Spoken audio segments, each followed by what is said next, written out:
Welcome back. So we are continuing our discussion on charges and field. In the last class we have defined intensity of electric field. And what is the physical significance of this intensity of electric field? Now consider two charges Q and Q separated by a distance of r. Then what is the electrostatic force between these two? The electrostatic force between these two charges is given by 1 by 4 pi epsilon 0 q by r square. And notice that the small charge q is actually at a distance r from the bigger q, and that point is p. Now we know the intensity of electric field is defined as electrostatic force per unit charge. Therefore, now E is given by this equation divided by small q. That means it is 1 by 4 pi epsilon 0 into q by r square. It is the small charge q will be cancelled due to the or by the definition of E. Now cross multiplying this equation you will get F is equal to QE. F is equal to QE, and if you expand this equation you will get the same equation back, that is 1 by 4 pi epsilon 0 q by r square. So that means the electrostatic force at the point P due to the charge q is, or the electrostatic force acting on this charge small q due to the bigger charge q is 1 by 4 pi epsilon 0 q by r square. And if you know the intensity of electric field at the point P due to this q, then to find the electrostatic force you simply multiply the magnitude of this charge q with the intensity of electric field. I will show you one more example. Suppose there is a charge q1 at the point P at the same distance r from the bigger charge q. Then at the point P, again you know the intensity of electric field will be 1 by 4 pi epsilon 0 q by r square. At the same point P, the intensity of electric field due to this charge is again 1 by 4 pi epsilon 0 into q by r square. Then what will be the force acting on this charge q1? You multiply that intensity of electric field with q1. In the previous case, to get the intensity of electric field, you to get the electrostatic force at the point P, you multiply the intensity of electric field with small q. Similarly, at the point P, the force on q1 will be the intensity of electric field due to this q at P into the q1. Now suppose there is a similar charge q2, then in that case the force will be what? That q2 into intensity of electric field E. So this way we can find the electrostatic force at a point due to a charge by simply multiplying the intensity of the field with that charge. So that is the physical significance of the intensity of electric field. In short, the intensity of electric field at a point gives the electrostatic force acting on another charge at that point. Now, sometimes the charges exist in the form of pairs, a pair of equal and opposite charges. You can see numerous examples in our nature. In the case of HCl, hydrochloric acid, this HCl can be splitted to H plus and Cl minus. So H plus and Cl minus. So there is one positive charge, there is one negative charge. Or this is a case of two equal and opposite charges. That means equal in the sense there is a plus 1 charge and there is a minus 1 charge. So that magnitude corresponds to 1 in both cases. Opposite in the sense here the charge is positive and here the charge is negative. They are called electric dipoles. So this way two charges of equal magnitude and opposite charge separated by a small distance is called electric dipole.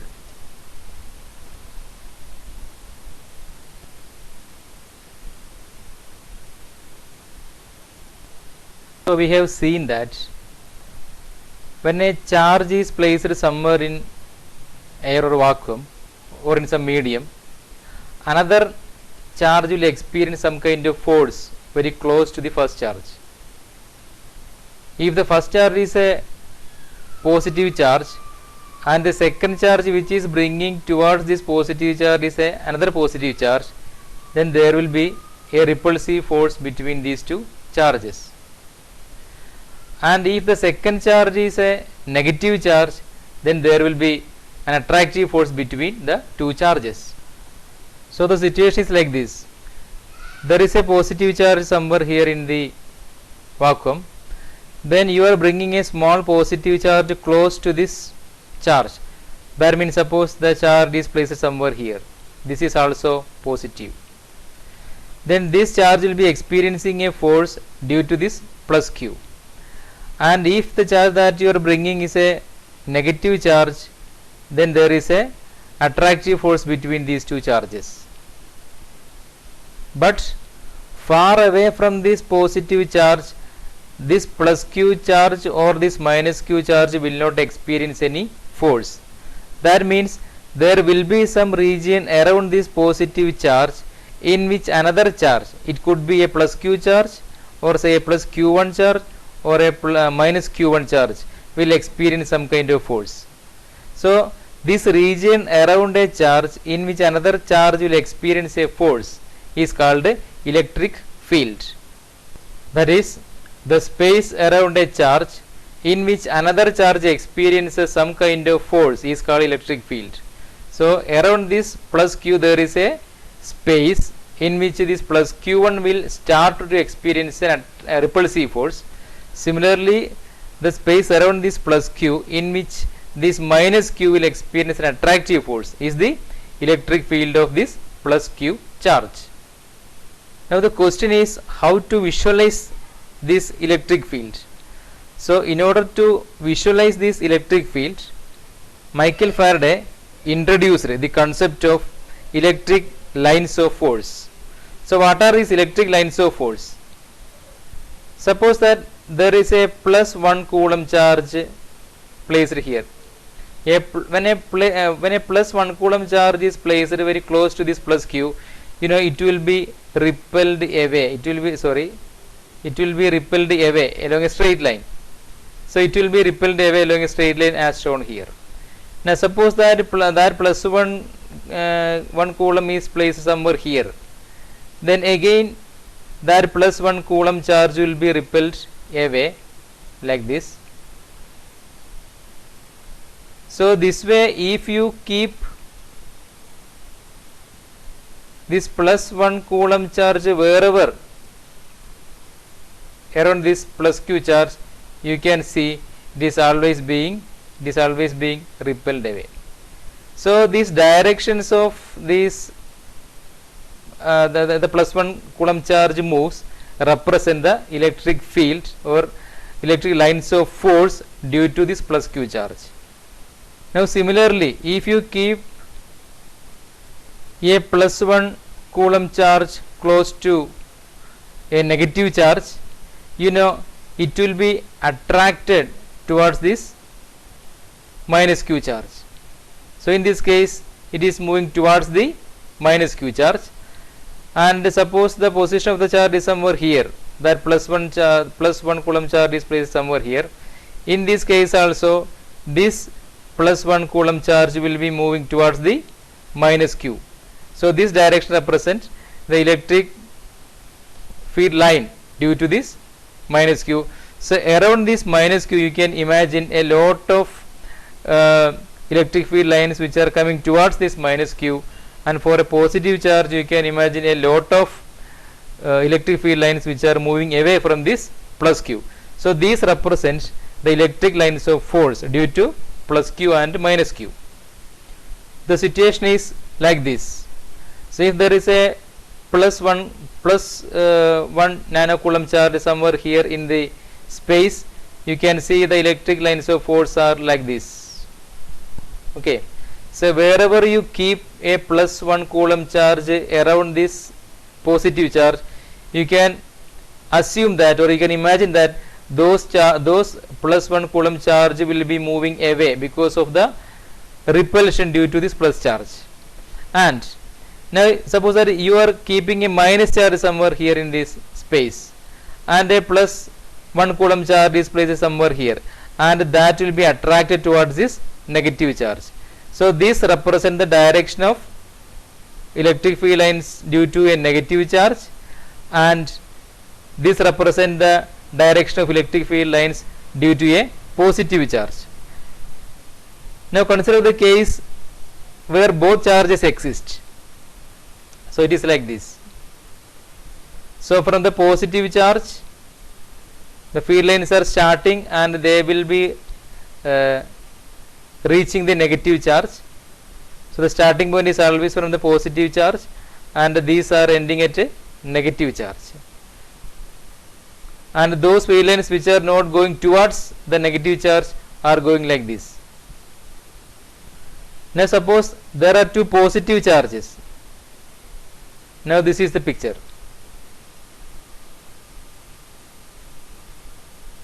So actually you can see these are being repelled away. So these will not come into contact. And suppose there are two negative charges.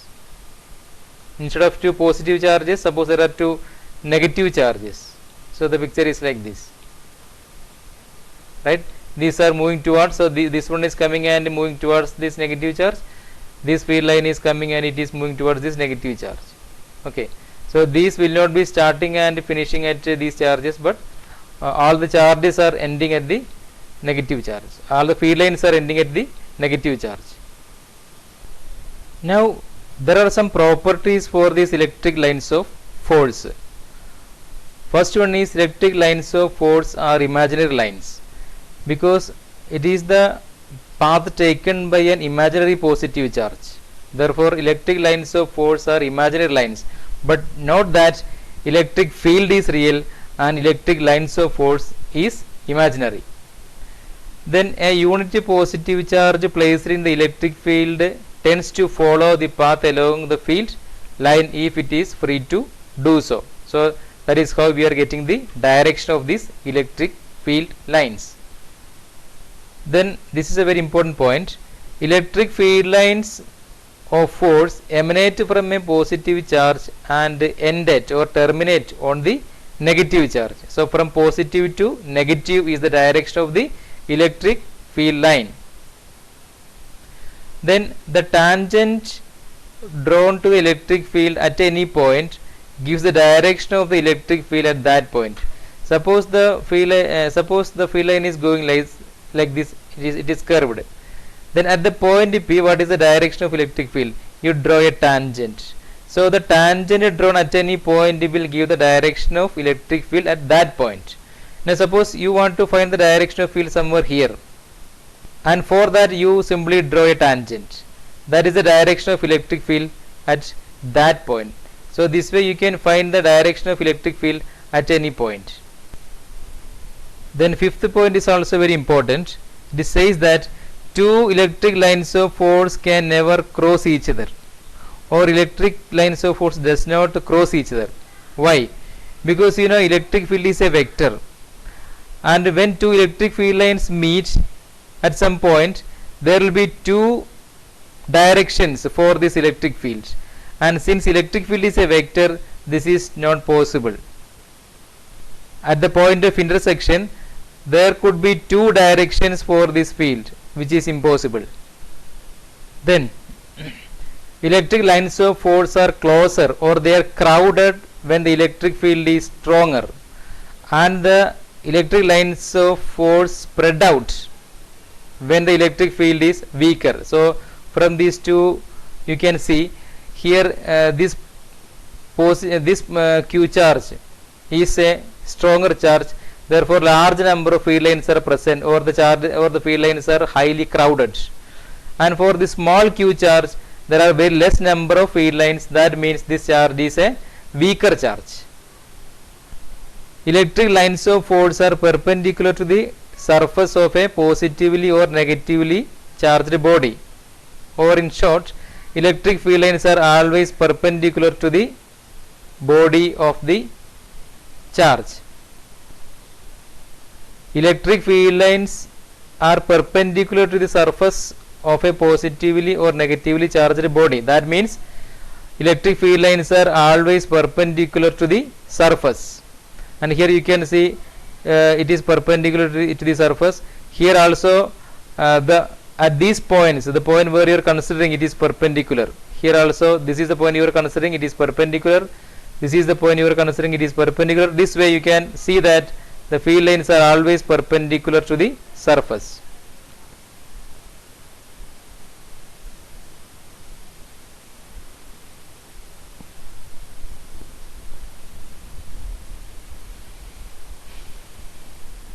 And finally, electric lines of force contract lengthwise to represent attraction between two unlike charges.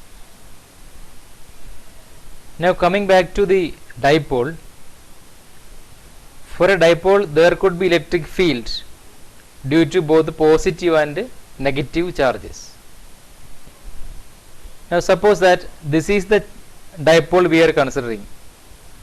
So due to this dipole there will be an electric field present in this space, and suppose you are considering a point P somewhere here.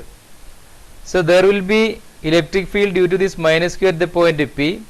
Similarly there is electric field due to this plus q at this point P, and if it is somewhere here there will be electric field due to this plus q and minus q at the point P here also. So whichever be the point you are taking, there will be a result, there will be an electric field due to plus q and minus q. So what is the resultant field at these points? That is our next point of consideration. And for an ideal case we take two cases. One is along the axial line of this dipole, one is the equatorial line of this dipole. This is the equatorial line and this is the axial line of the dipole. First we consider the electric field due to dipole along the axial line. So here we have two charges, minus q and plus q, and we are considering a point P which is along the axial line of this dipole. And as already told, we always take the center of this electric dipole as our reference point, and from the reference point A is the distance to minus q and A is the distance to plus q also. Therefore the total distance in this case will be 2a.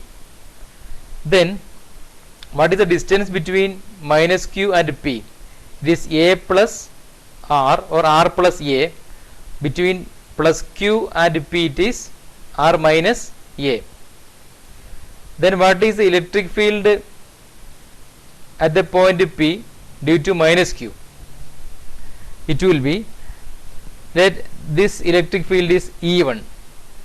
Then E1 will be 1 by 4 pi epsilon 0 into q by the distance between minus q and the point P is r plus a. So it is r plus a the whole square. Then similarly you can find the electric field at the point P due to plus q. So due to plus q it is 1 by 4 pi epsilon 0 q by r minus a the whole square. Then we know electric field is a vector, and we have drawn the directions of plus q and minus q, and plus, in the case of plus q the direction of electric field is towards the charge. In the case of negative charge the direction of electric field is away from the charge.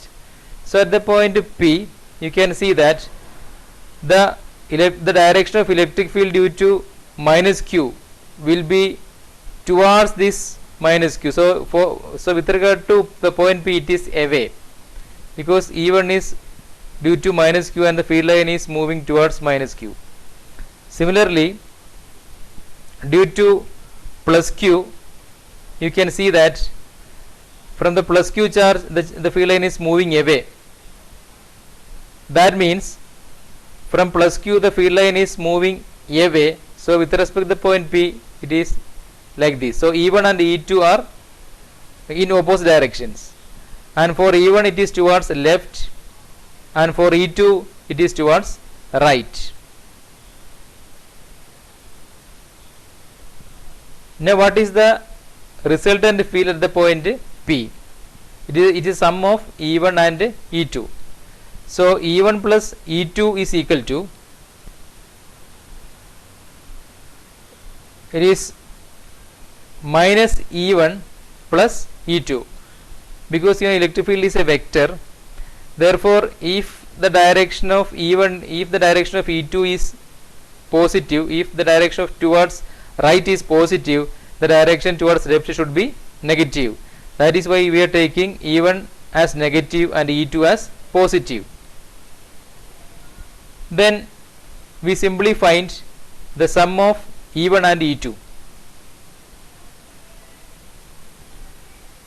and we can see that here it is q by 4 pi epsilon 0, which is a common factor. Q by 4 pi epsilon 0 is a common factor in both cases.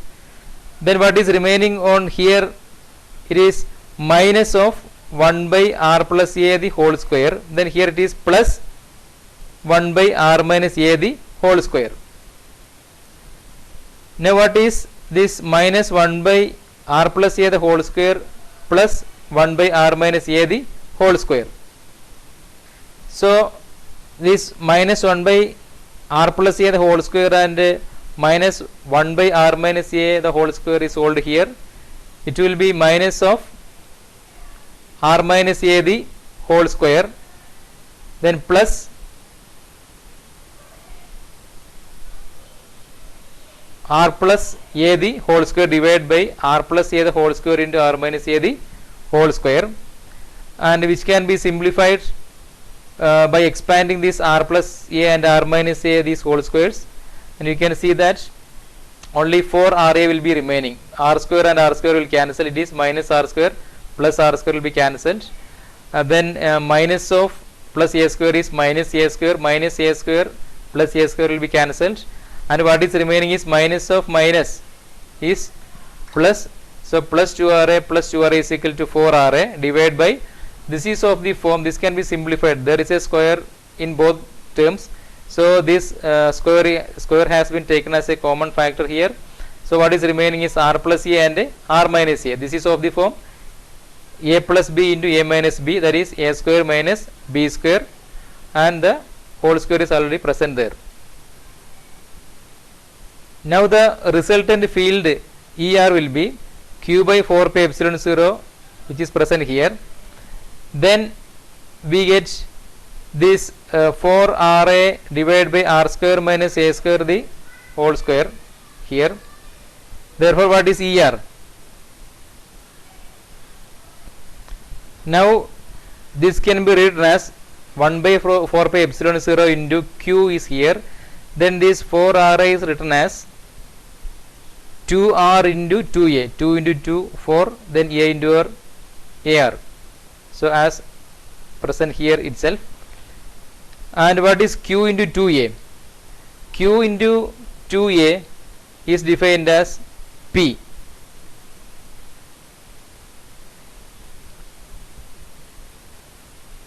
Which is the dipole moment. From the previous discussion, it is the dipole moment. Q into A is the dipole moment, and therefore ER is equal to 1 by 4 pi epsilon 0 into 2 PR divided by r square minus a square the whole square. But this r is much greater than the a, because what is a? A is the distance between these two charges, and by definition this distance should be as small as possible. So when you compare the distance A and R is much greater than A.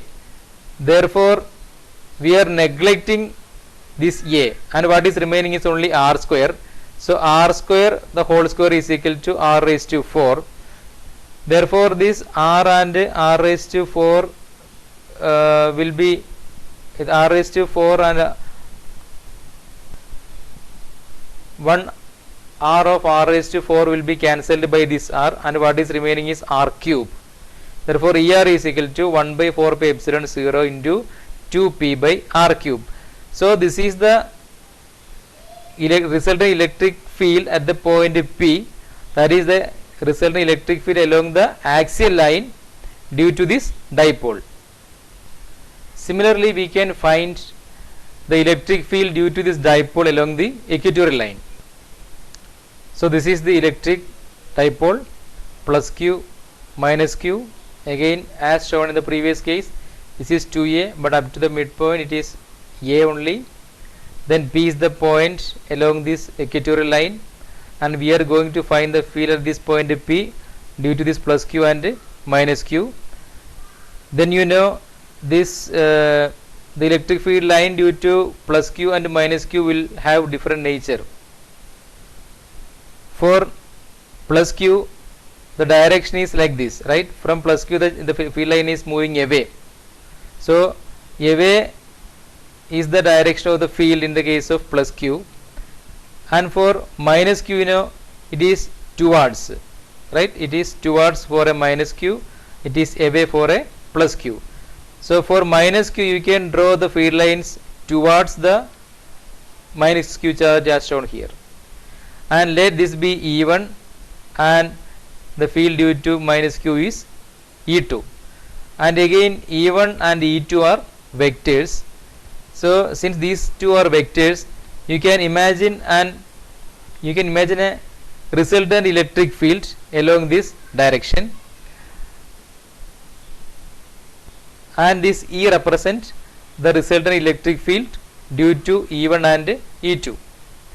Now theta is the angle made by plus Q and minus Q with respect to their axial line, or the angle made by the point P with respect to this axial line. Then you can find the components of E1 and E2. So if this angle is theta, you know this will be E1 cos theta, and the upward direction will be E1 sin theta. Similarly for the charge E2 you can find the components, that is for E2 this is E2 cos theta, and downward it is E2 sin theta. That means here the resultant field is due to E1 cos theta and E2 cos theta. And what about E1 sin theta and E2 sin theta? This E1 sin theta and E2 sin theta will be cancelled each other. Why? Because the field is due to equal charges. Therefore the magnitude of E1 and E2 will be equal. That means if the magnitudes of E1 and E2 are equal, you can say this is E sin theta, this is also E sin theta. So this is E sin theta upward and this is E sin theta downward. So E sin theta upward and E sin theta downward will be cancelled each other, and what is remaining is only E1 cos theta and E2 cos theta, or more specifically it will be E cos theta plus E cos theta. That is E1 is equal to E2 is equal to say E. Therefore the resultant field will be what? E cos theta plus E cos theta is equal to 2E cos theta, and that is equal to E into 1 by 4 pi epsilon 0 into Q by R square plus A square. Here this distance is taken as R and this is A. Therefore the distance between the point P and the charge, whether it is plus Q or minus Q, is you know, this is root of this distance is root of r square plus a square. Therefore root of r square plus a square the whole square is nothing but r square plus a square.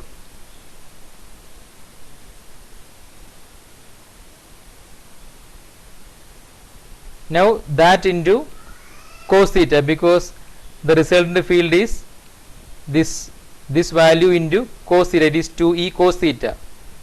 And what is the value of cos theta? It is a by root of r square plus a square. So cos theta is equal to, so if you take this angle, cos theta is equal to a by root of a square plus r square, or root of r square plus a square, and this root of r square plus a square is written as r square plus a square the whole power 1 by 2. Therefore here is equal to this 2 into 1 by 4 pi epsilon 0 q by r square plus a square into, in place of this cos theta it is a by r square plus a square the whole power 1 by 2. So this will be combined to form what, r square plus a square the whole power 3 by 2. Now this 2 into q into a, that is q into 2a represent, you know, dipole moment. So this is rewritten as 1 by 4 pi epsilon 0 into this 2 into qa will be written together, divided by r square plus a square the whole power 3 by 2. That is er is equal to 1 by 4 pi epsilon 0 p by r square plus a square the whole power 3 by 2, where p is called the electric dipole moment. And from the previous discussion we know the direction of this dipole moment will be from negative to positive, and the direction of electric field is, here you can see the direction of resultant field is from positive to negative. So this is the direction, that is towards right is the direction of the electric field, and towards left is the direction of electric dipole moment. That means both are opposite in directions. So once you put the vector value of electric field, it will be minus 1 by 4 pi epsilon 0 p by r square plus a square the whole power 3 by 2 into unit vector a. So that means what, these two are equal and these two are in opposite directions. For the time being we are winding up here, and we will see you in the next class.